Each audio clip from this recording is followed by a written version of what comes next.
Sometimes people will get pain underneath their kneecap, at the front of their knee. And one of the problems that I very commonly find is that the kneecap doesn't move properly. That I say that it's captured.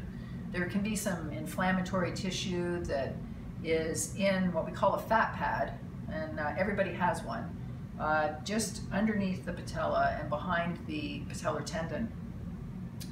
So if the kneecap isn't moving properly, if you can't make it shift from side to side or up and down, then the quadricep muscle won't work well. And because the patella is actually a sesamoid bone, it's the largest sesamoid bone in the body.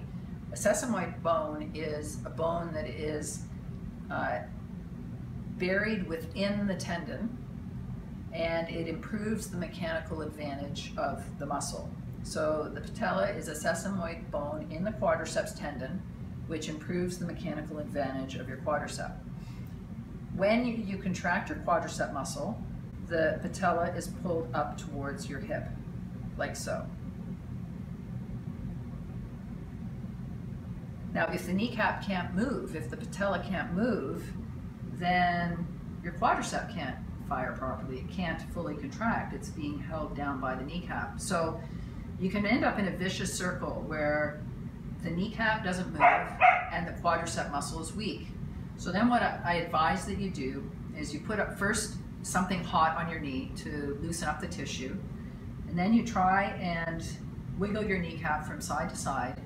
You got to make sure that your quadricep muscles relax when you do that. If I sit and I've got my muscle contracted, I can't move the kneecap at all. But if my muscle's nice and relaxed, then I can shift it from side to side, and I can shift it up and down. And then after you do that a few times, then you actually try and shift it up and contract the muscle so that you're pulling the kneecap up as you contract the muscle.